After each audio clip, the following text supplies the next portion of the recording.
हम लोग अभी पेपर स्टार्ट करें बेटा अक्टूबर नवंबर 23 वेरिएंट 12।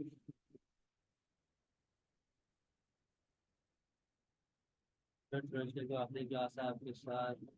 थर्सडे को बेटा देखेंगे अगर मैं क्लास रख सका तो, क्योंकि हम लोगों ने अराउंड 6-7 पेपर ऑलरेडी कर लिए हैं, अच्छे खासी हमने प्रैक्टिस कर ली है। अब आप लोग खुद भी करें इनसे कुछ। चले जी यहाँ पे आइएगा। फर्स्ट एमसीक्यू आपसे कहता है प्रोडक्शन पॉसिबिलिटी कर्व में एक कंट्री टी का प्रोडक्शन पॉसिबिलिटी कर्व आपके पास गिवन है। Which changes take place in country T's opportunity cost of producing X as N increases the production of x.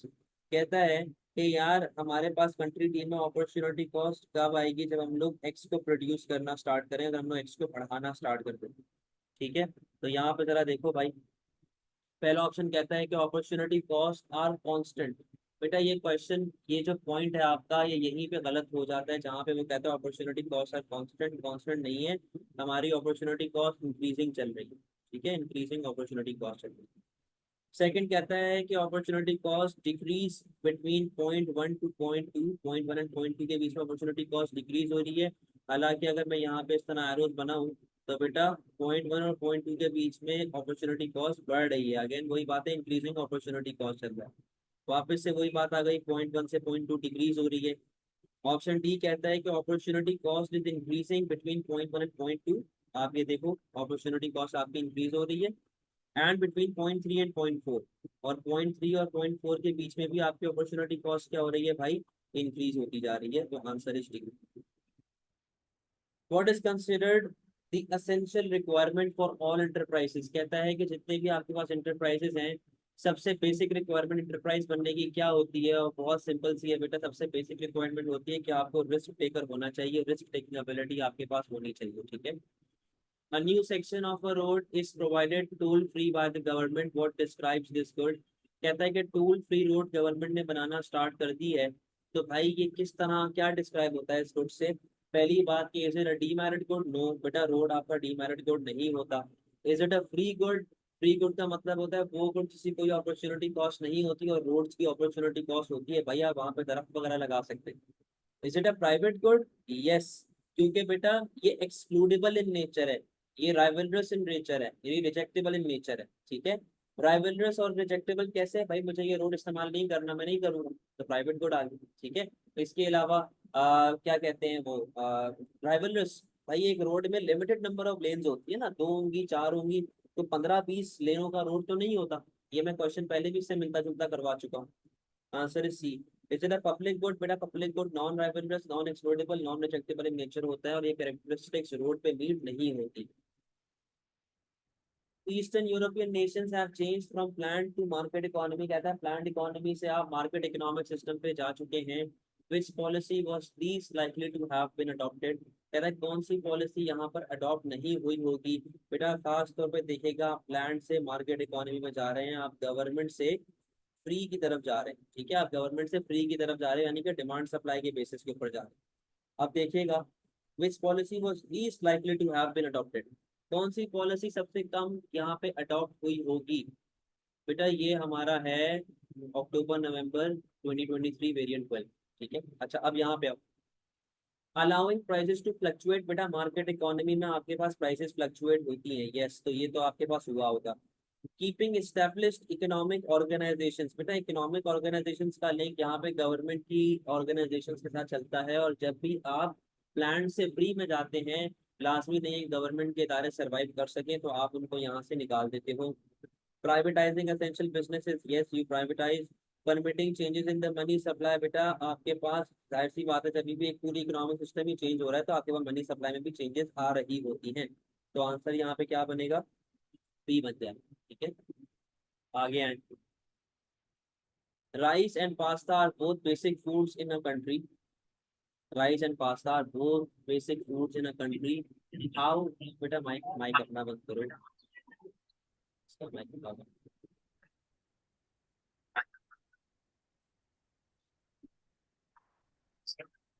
पूरा तो लेना, आपका माइक खुला हुआ है, बंद करें इसे। Rice and pasta are both basic food in a country, how would a health scares concerning rice affect the market for pasta। कहता है कि भाई ये दोनों असेंशियल आइटम्स हैं, फूड आइटम्स हैं। तो बेटा एक तरीके से अगर बात की जाए, ये हमारे पास एक तरीके से सब्स्टिट्यूट गुड्स है। जाहिर सी बात है, पास्ता और चावल को साथ मिला के तो नहीं बिरयानी बना के खाएंगे ना। तो कहते हैं भाई, एक हेल्थ की जो है वो कंसर्न आ गए चावलों के ऊपर, तो कहते हैं इससे पास्ता की मार्केट पे क्या इफेक्ट पड़ेगा। बेटा अगर लोग हेल्थ को कंसर्न करते हुए राइस को कंज्यूम करना कम कर देंगे तो किसकी तरफ जाना स्टार्ट करेंगे? पास्ता की तरफ जाना स्टार्ट करेंगे। सही है, पास्ता की तरफ जाना स्टार्ट करेंगे, यानी कि पास्ता की डिमांड जो है वो बढ़ जाएगी। ठीक है, पास्ता की डिमांड जो है वो बढ़ जाएगी। यहाँ पे प्राइस आ गई, ये पास्ता बना रहा हूँ मैं। ठीक है, ये डिमांड है, ये सप्लाई है, ये मामला चल रहे हैं फिलहाल पास्ता के ऊपर।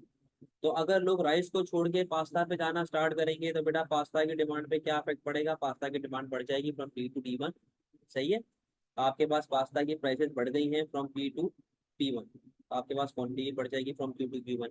अच्छा, अब वो ऑप्शन क्या कह रहा है? There will be a shift of demand, there will be a shift of demand, yes. There will be contraction of supply. Contraction का मतलब ये है कि आपकी सप्लाई पीछे की तरफ आए। ऐसा नहीं हो रहा, आपकी सप्लाई किस तरफ जा रही है? आपकी सप्लाई आगे की तरफ जा रही है, यानी कि there is an extension of supply. ठीक है, फिर बोलता है there will be a shift in demand, yes. There will be extension of supply, yes. Answer क्या बन गया? बी। सी और डी कहते हैं there will be shift in supply, no बेटा ऐसा तो होगा ही नहीं, सप्लाई में तो शिफ्ट ही नहीं आएगा, डिमांड में आएगा। Some goods are over consumed in a market economy, what is likely to be the cause of this. कहता है कि कुछ गुड्स जो होते हैं वो मार्केट में ओवर कंज्यूम हो रहे होते हैं, ऐसा हमारे पास कब होगा? बेटा ऐसा हमारे पास ओवर कंजम्पशन का केस आता है डीमेरिट गुड्स में। किसमें आता है भाई? डीमेरिट गुड्स के अंदर आता है। सही है, आप बात सुनो। जब डीमेरिट गुड हमारे पास बात चल रही होती है, डीमेरिट की हम लोग बात करते हैं मार्केट फेलियर में, और market failure occurs whenever there is an imperfect information existing in the market. तो आपके पास आंसर क्या बनेगा इसका? डी, क्या आपके पास इंफॉर्मेशन फेलियर चल। A family is willing to pay a maximum of 600, 500, and 400 for air tickets for the mother, father, and daughter to attend a wedding in another city. The airline announces a promotional airfare. An airline announces a promotional airfare of $450 per ticket, provided at least three tickets are purchased. What will be the consumer surplus gained by the family if they use the promotional offer? तो बेटा maximum वो लोग 600, 500 और 400 पे करना चाहते हैं, तो 600 प्लस 500 प्लस 400, ये टोटल आपके पास कितना हो गया? 1500 हो गया। यानी कि मैक्सिमम ये लोग 1500 पे करना चाहते हैं। मैक्सिमम ये लोग 1500 पे करना चाहते हैं। और बेटा आपकी टिकट की प्राइस चल रही है 450, प्रमोशनल ऑफर है, यानी कि यहाँ पे 450 रुपए की आपको टिकट मिल जाएगी। कितने लोग जा रहे हैं? 3 लोग जा रहे हैं। तो बेटा 450 × 3, ये आपका हो गया 1350। सही है बेटा, विलिंगनेस आपकी 1500 है, एक्चुअल प्राइस आपकी 1350 चल रही है। तो विलिंगनेस माइनस एक्चुअल प्राइस, तो आपके पास क्या अमाउंट बन गया? कितने का सरप्लस आ गया? 150 का सरप्लस आ चुका। ठीक है, आगे। After a 10% decrease in consumers income, the consumer demand for a good rises from 100 to 105। कहता है कि हमारे पास कंज्यूमर की इनकम डिक्रीज हो गई फ्रॉम 10%, बाई 10%, सॉरी। हमारे पास जो कंज्यूमर की इनकम है वो 10% से डिक्रीज हो गई है। और एट द सेम टाइम इसकी वजह से कंज्यूमर की डिमांड बढ़ गई है, 100 से 105 हो चुकी है। What is the value of income elasticity of demand for a good? बेटा पहले तो रिलेशनशिप समझे, रिलेशनशिप क्या चल रहा है? क्या आपकी इनकम गिर रही है और आपकी डिमांड बढ़ रही है। इनकम का गिरना साथ ही साथ डिमांड का बढ़ना किसको रिप्रेजेंट करता है? इंफीरियर गुड को। ठीक है, तो आंसर जो भी आपका होगा वो इंफीरियर गुड के हवाले से होगा, यानी कि इंफीरियर गुड में रिलेशनशिप कैसा होता है? नेगेटिव। तो आंसर आपका माइनस में आना चाहिए, ये दोनों आपके आंसर नहीं होंगे। ठीक है, अब इसकी आप जो है वाईडी निकालें। वाईडी कैसे निकलेगी? पहले तो आपको परसेंटेज चेंज इन डिमांड निकालनी पड़ेगी। वो क्या है? New minus old over old multiply by 100। तो ये आपका है 5/100 मल्टीप्लाई बाय 100, ये कितना होता है? कितना होता है भाई? 5/100 मल्टीप्लाई बाय 100, 5%। कितना होता है भाई ये? 5% होता है। बेटा आपके पास प्राइस में कितने परसेंट से चेंज आ रहा है? 10% से चेंज आ रहा है। प्राइस में 10% से चेंज आ रहा है, तो आंसर क्या बनेगा आपका? आंसर आपका बनेगा -0.5। बी आंसर बन जाएगा। ठीक है, आगे। In 2010, poor harvest reduced fruit crops and furniture producers gave big discounts on furniture products. How might these changes have affected the position of supply curve for a product? बेटा एक बात सुने, poor harvest हुई है, poor harvest हुई है fruit crops की, तो इसकी सप्लाई पे क्या इफेक्ट आया होगा? हमारी जो फ्रूट क्रॉप्स हैं बेटा उसकी सप्लाई कम हो गई होगी, यानी कि shift to left, shift to left. सही है, shift to left, shift to left, ये दोनों आंसर आपके नहीं होंगे। फिर कहता है कि यार फर्नीचर के जो प्रोड्यूसर है ना उन लोगों ने आपको डिस्काउंट्स दे दी। अब डिस्काउंट तो आप प्राइस के ऊपर देते हो ना, डिस्काउंट आप प्राइस के ऊपर देते हैं, डिस्काउंट का सप्लाई से ऐसा कोई लिंक नहीं होता। ऐसा तो नहीं है ना कि अगर मैं डिस्काउंट लगाऊंगा तो मेरी सप्लाई बढ़ जाएगी और डिस्काउंट हटाऊंगा तो मेरी सप्लाई कम हो जाएगी। डिस्काउंट्स का लिंक हमेशा आपकी प्राइसेस के साथ होता है। सही है। अब मेरी बात सुनिएगा, तो बेटा अगर आपकी डिस्काउंट का लिंक आपकी प्राइस के साथ होगा तो जाहिर सी बात है इसकी सप्लाई पे कोई इफेक्ट नहीं आना चाहिए, तो अपनी जगह पे बैठी रहनी चाहिए। तो answer is no change. Answer क्या बन गया आपका? B. Diagram D and S represent demand and supply for smartphone. Many components used in the production of smartphone are imported. The initial equilibrium is X. सही है।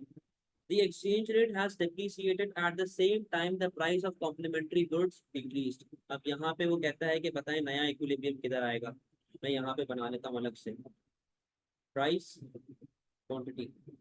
ठीक है, ये demand आ रहा है आपके पास, ये आपके पास सप्लाई आ रहा है, सप्लाई डिमांड, ये आपके पास आ गया है इक्विलिब्रियम पॉइंट एक्स। सही है जी। अब यहाँ पे जरा देखना, कहता है कि यार एक तो आपकी करेंसी डेप्रिसिएट हुई है और आप रॉ मटेरियल बाहर से मंगवाते हैं। तो बेटा अगर आपकी करेंसी डेप्रिसिएट हुई है और आप रॉ मटेरियल बाहर से मंगवाते हो तो पहली बात तो आपकी सप्लाई डिक्रीज हो जानी चाहिए। ठीक है, आपकी सप्लाई ऐसा डिक्रीज हो जानी चाहिए फ्रॉम S to S1। दूसरी बात क्या कह रहा है, कह रहा है कि यार the exchange rate has depreciated at the same time as the price of complementary good decreased। यानी कि बेटा जब गाड़ी की प्राइस कम होगी तो पेट्रोल की डिमांड पे क्या इफेक्ट पड़ेगा? पेट्रोल की डिमांड बढ़ जाएगी, नेगेटिव रिलेशन है ना। तो कहता है कि यार मोबाइल फोन का जो कॉम्प्लीमेंट्री गुड है ना उसकी प्राइस डिक्रीज हो गई, तो मोबाइल फोन की डिमांड पे क्या इफेक्ट आएगा? मोबाइल फोन की डिमांड आपकी बढ़ जाएगी, फ्रॉम D to D1। नया इक्विलिब्रियम आपके पास आ रहा है पॉइंट बी, जो यहाँ पर रिप्रेजेंट हो रहा है। ठीक है, आगे कहता है the diagram show demand for and supply of houses. In the short run, the stock of houses for sale S1 is fixed। कहता है कि आपकी supply fixed. A government decides to allow some of the agricultural land to be used for building houses and subsidizes lower income buyers of the new houses, which diagram shows the long run situation। बेटा वो long run situation की बात कर, देखो वो आपको तंग किस तरह कर रहा है। वो कह रहा है कि भाई सप्लाई ऑफ हाउस जो है वो फिक्स्ड है। अब जो बच्चा इतना अपना एमसीक्यू पढ़ेगा ना वो आंसर ए या बी में से एक कर देगा। सही है, तो हमें पूरा पढ़ना पड़ेगा। पूरा पढ़ने के बाद वो क्या कहता है, सप्लाई आपकी फिक्स तो है शॉर्ट रन में, पर लॉन्ग रन में जाके क्या किया, गवर्नमेंट ने एग्रीकल्चरल लैंड भी दे दिया, बोला भाई यहाँ पे भी घर बनाओ। तो बेटा वो फिक्स तो नहीं रहेगी, अब वो फिक्स तो नहीं रहेगी, अब तो वो सारा चेंज होना स्टार्ट हो जाएगी। फिर वो आगे कहता है कि यार उसने लोगों को सब्सिडीज, प्रोड्यूसर को नहीं, उसने लोगों को सब्सिडीज देना स्टार्ट की जिन लोगों की इनकम कम है, कि तुम लोग जाओ और घर खरीदो। तो बेटा जब वो लोगों को सब्सिडीज देना प्रोवाइड करेगा तो उससे लोगों की डिमांड पे क्या इफेक्ट पड़ेगा? डिमांड बढ़ जाएगी, डी पे चले जाएगा अपना आंसर। सही है। एक-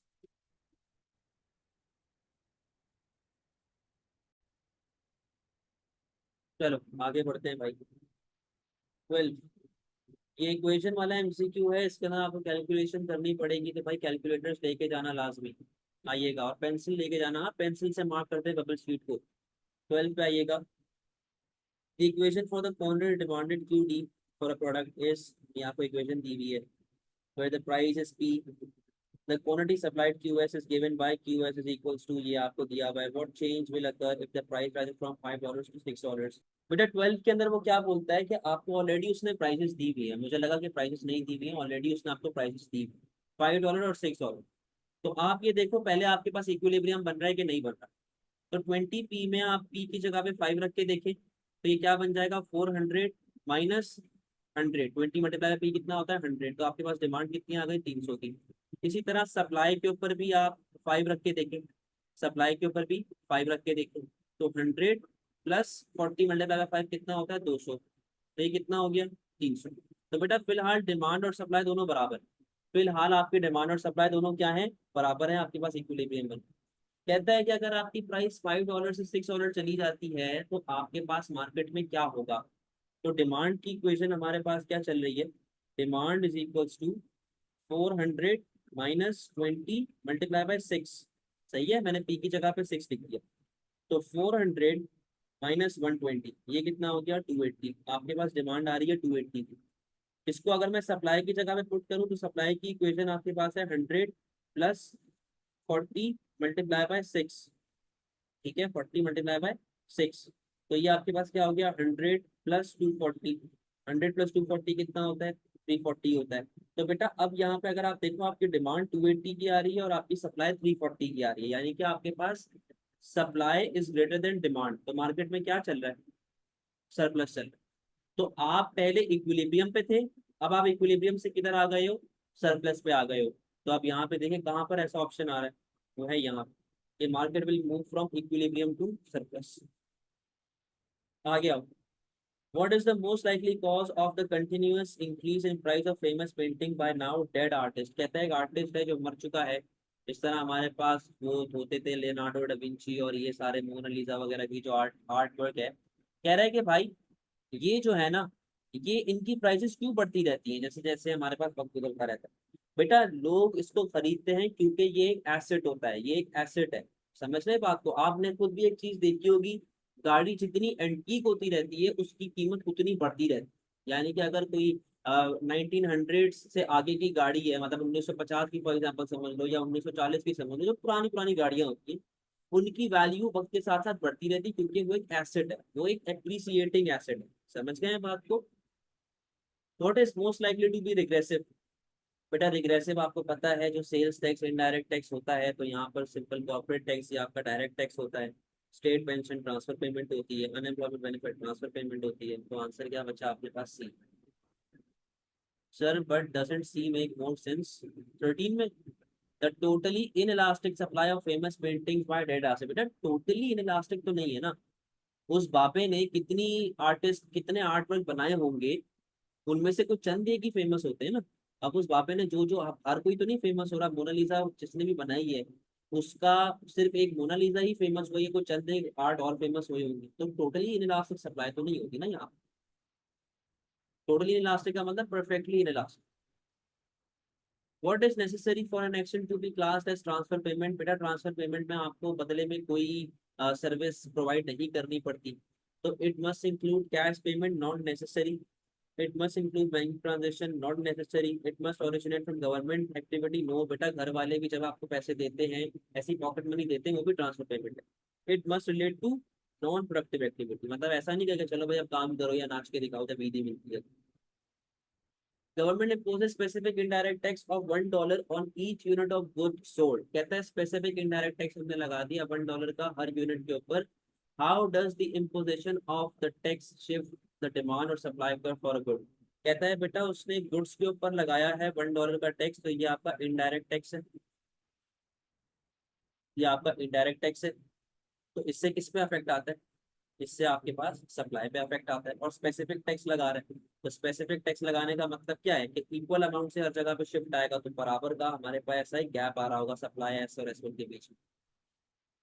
विच term relates to a fall in the domestic real value of currency. कहता है कि हमारी real value of currency fall हो गई है, ऐसा हमारे पास कहाँ पे रिप्रेजेंट हो रहा होता है, कौन सी टर्म से पता चलता है। बेटा रियल हमेशा आपको इन्फ्लेशन से पता चलता है। जब तक आप इन्फ्लेशन का इम्पैक्ट नहीं उसके अंदर ऐड करेंगे तब तक आपको रियल अमाउंट नहीं मिलेगी। What must be the result for a country of a rise in its export price relative to its import price। कहता है कि भाई ऐसा क्या होना चाहिए कि आपकी एक्सपोर्ट प्राइस बढ़ जाए एज कम्पेयर टू या relative to your import price. तो अब यहाँ पे देखिएगा भाई, a deficit in terms of goods, an improvement in its terms of trade, increase in its inflation rate, a rise in exchange rate। बेटा prices का link in चारों option में से सिर्फ और सिर्फ टर्म्स ऑफ ट्रेड के अंदर आता है, बाकी जगहों पे गुड्स वगैरह का भी आता है। Country X can produce a product at a lower opportunity cost than Y। Which term best describe बेटा, तो बहुत ही सिंपल डेफिनेशन आपके पास यहाँ पे आ रही है, कंपैरेटिव एडवांटेज।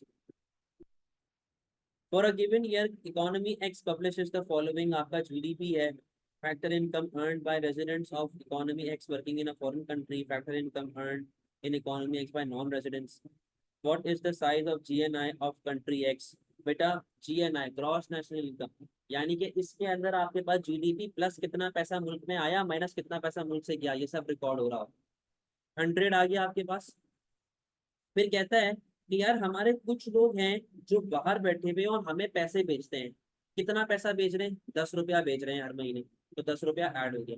और कहता है कुछ लोग हमारे मुल्क में, बाहर के कुछ बंदे हमारे मुल्क में बैठे हुए हैं जो यहाँ से पैसे वापस अपने मुल्क भेज रहे हैं, तो बेटा हमारे पास से पैसा जा रहा है, तो आंसर यहाँ पे क्या बनेगा, प्लस माइनस करें, आंसर आपका आ जाएगा B. Which combination is possible for an economy experiencing zero inflation. तो बेटा आपके पास एवरेज नॉमिनल वेज दी हुई है और एवरेज रियल वेज दी हुई है। बेटा रियल इनकम का फॉर्मूला क्या होता है, रियल इनकम का फॉर्मूला क्या होता है, नॉमिनल इनकम माइनस इन्फ्लेशन। सही है, रियल इनकम का फॉर्मूला क्या होता है, नॉमिनल इनकम माइनस इन्फ्लेशन। अच्छा, इन्फ्लेशन उसने बोला जीरो है, इन्फ्लेशन पे कोई इफेक्ट नहीं है। अब यहाँ पे सिंपल सा रूल चलेगा कि अगर आपकी नॉमिनल इनकम बढ़ेगी तो आपकी रियल इनकम बढ़ेगी, और अगर आपकी नॉमिनल इनकम कम होगी तो आपकी रियल इनकम भी क्या होनी चाहिए, कम होनी चाहिए। यानी कि रिलेशनशिप यहाँ पे कैसा आ गया, पॉजिटिव रिलेशनशिप आ गया between nominal income and real income if inflation rate is zero. ठीक है, तो वो आपसे ये पूछ रहा है कि यार हमारे पास कौन सा, जो नीचे चार ऑप्शन है उनमें से कौन सा रिलेशनशिप करेक्ट शो। तो पहला ऑप्शन आपसे कहता है कि यार, पहला ऑप्शन आपसे क्या कहता है बेटा, वो कहता है कि अगर आपकी एवरेज वेज गिरेगी, अगर आपकी एवरेज वेज गिरेगी तो आपकी रियल वेज भी गिरेगी, यानी कि यहाँ पर रिलेशनशिप पॉजिटिव आ गया। सही है, पॉसिबल आंसर। दूसरे में कहता है कि अगर आपकी नॉमिनल वेज गिरेगी तो आपकी रियल वेज बढ़ जाएगी, बेटा ऐसा नहीं होता, ये नेगेटिव रिलेशनशिप आ गया, ऐसा नहीं होगा। कहता है कि नॉमिनल वेज बढ़ेगी तो रियल वेज गिरेगी, बेटा ये वापस से नेगेटिव आ गया, ऐसे भी नहीं होगा। नॉमिनल आपकी सेम है, अनचेंज्ड है, रियल आपकी बढ़ेगी, बेटा ऐसे भी नहीं होगा। तो आंसर क्या बना आपके पास, ए, जहाँ पे पॉजिटिव रिलेशनशिप शो हो रहा है। Graph shows the rate of inflation in Japan from 2020 April to February 2021। सही है। Over which period did disinflation occur in Japan. कहता है किस साल जापान में डिसइंफ्लेशन आया है, किस साल जापान में डिसइंफ्लेशन आया, थोड़ा जूम आउट कर, यहाँ पे देखते रहिएगा। बेटा ये देखो, ये तो आपके पास डिफ्लेशन आ गया, ये तो आपके पास डिफ्लेशन आ गया, यानी कि सिंपली सिंपली हमारे पास अक्टूबर से आगे जितनी भी चीजें हैं, अक्टूबर से आगे जितनी भी चीजें हैं वो सब डिफ्लेशन का पार्ट है, तो ये अक्टूबर वाले पार्ट।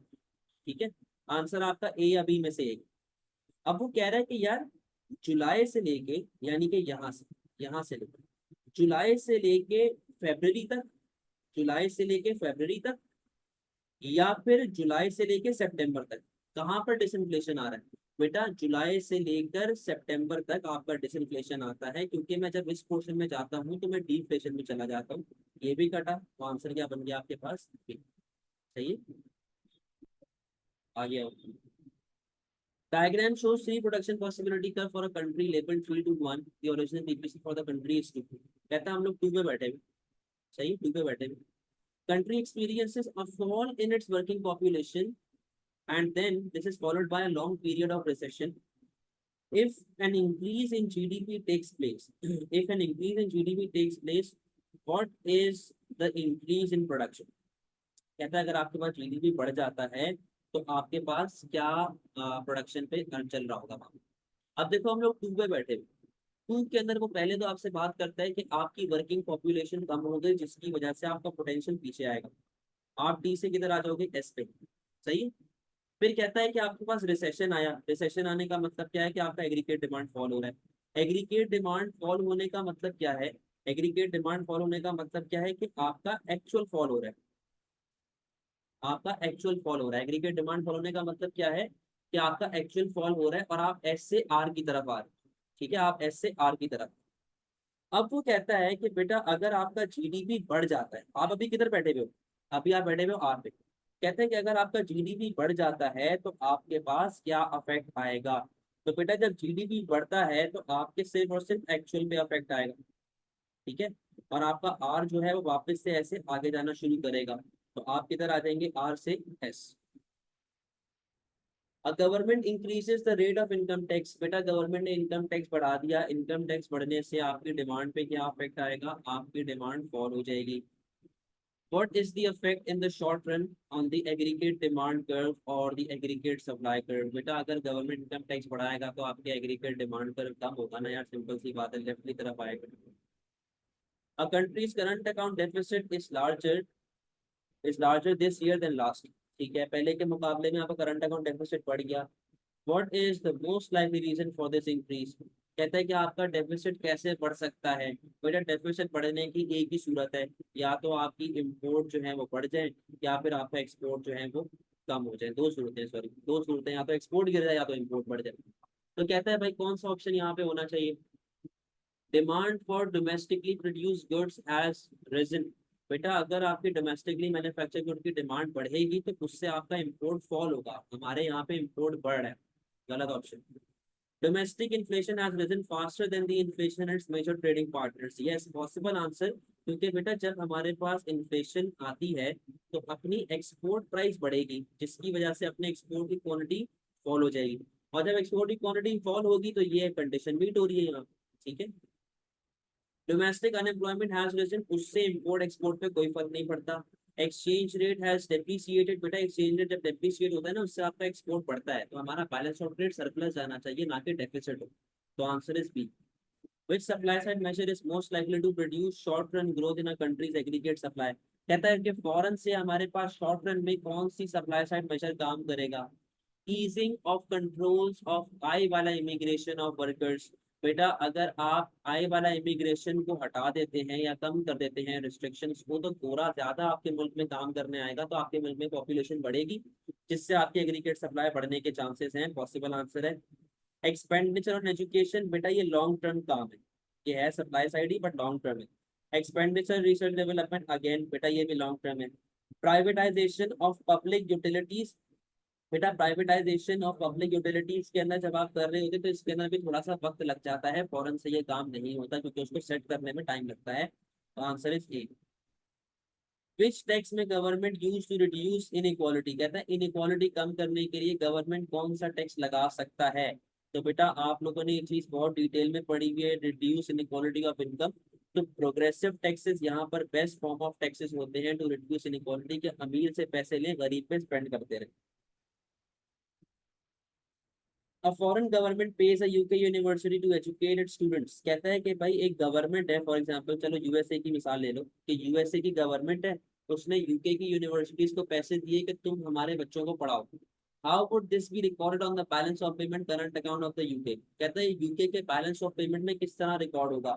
बेटा पहली बात, एजुकेशन, एजुकेशन जो होती है ये सर्विस होती है। एजुकेशन क्या होती है भाई, सर्विस होती है। अब वैसे मैं आप लोगों को सर्विस दे रहा हूँ, मैं कोई गुड नहीं दे रहा हूँ, ठीक है, मैं सर्विस दे रहा हूँ। तो यूके का क्या पड़ेगा, ट्रेड इन सर्विस, यूके का पड़ेगा ट्रेड इन सर्विस, और यूके को पैसा मिलेगा यानी कि यूके के अंदर इनफ्लो आएगा। तो आंसर क्या बन गया इसका, सी बन गया। Government wants to reduce inflation, it has decided to cut government spending by 1 billion। The diagram shows different starting position for the country's aggregate demand curve, which starting position for the aggregate demand curve would make this policy least effective। कहता है कौन सा ऐसा aggregate demand curve होगा, पहला वाला, जिसके अंदर हमारे पास ये जो पॉलिसी है वो लीस्ट इफेक्टिव होगी। अब देखो बात सुनो, कहता है कि भाई गवर्नमेंट इन्फ्लेशन कम कर रहा है, और गवर्नमेंट ने ना गवर्नमेंट स्पेंडिंग कम कर दी, यानी कि बेटा गवर्नमेंट स्पेंडिंग कम करने का मतलब क्या है, आपका एग्रीगेट डिमांड फॉल हो। ठीक है, अच्छा, अब वो कहता है कि कौन सा ऐसा स्टार्टिंग पॉइंट आपका होना चाहिए, यानी कि हमें अभी कहाँ पर ऑपरेट करना चाहिए चारों में से, कि जब मैं एग्रीगेट डिमांड को कम करूँ तो मुझे कोई फायदा ना हो। अब देखो अगर मैं यहाँ पे फॉर एग्जाम्पल AD4 पे खड़ा हूँ और यहाँ पे गवर्नमेंट स्पेंडिंग कम होती है, यहाँ पर गवर्नमेंट स्पेंडिंग कम होती है, तो मैं AD3 पे आ जाऊंगा, तो मेरी प्राइजेस पी से किधर आ जाएंगी, यहाँ पे आ जाएंगी।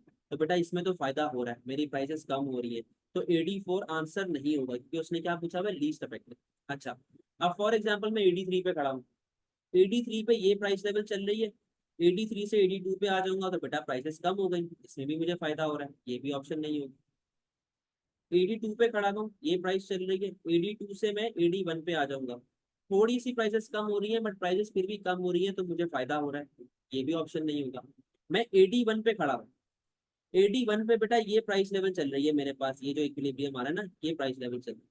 अगर यहाँ पर मैं AD1 पे खड़ा हुआ हूँ और गवर्नमेंट डायरेक्ट टैक्सेस जो है, सॉरी गवर्नमेंट स्पेंडिंग कम कर देती है, तो एग्रीगेट डिमांड पीछे आ जाएगा, AD0। तो बेटा मेरी प्राइस पे तो कोई इफेक्ट ही नहीं आ रहा, वो तो अपनी जगह पे बैठी हुई, समझे? तो ये है लीस्ट इफेक्टिव, क्योंकि इन्फ्लेशन तो यहाँ पे है ही नहीं, तो मैं क्या प्राइसेस कम करूंगा। A government reduces the rate of tax firms are charged on their land and building. How is this likely to affect economy's price level and real output? कहता है कि बेटा गवर्नमेंट ने जो टैक्स रेट है जो producers पे लगता है उनकी जमीन पे और उनकी बिल्डिंग पे, गवर्नमेंट ने वो टैक्सेस कम कर दिए, तो बेटा उससे हमारे आउटपुट पे और प्राइसेस पे क्या इफेक्ट आएगा? बेटा लॉजिकल सी बात है, अगर गवर्नमेंट सप्लाई साइड मेजर लेके चल रही है, तो ये प्राइस है, ये GDP चल रहा है ना आपका, गवर्नमेंट सप्लाई साइड मेजर लेके चलेगी तो एग्रीगेट सप्लाई आपकी बढ़ेगी, AS से AS1, इससे प्राइसेस पे क्या इफेक्ट आएगा? प्राइसेस फॉल होंगी, ठीक है। और GDP पे क्या इफेक्ट आएगा? GDP आपका बढ़ जाएगा। तो आंसर क्या बना बेटा आपका? बी आंसर, सही है। तो आपका पेपर यहाँ पे पूरा एंड हो, ठीक है भाई।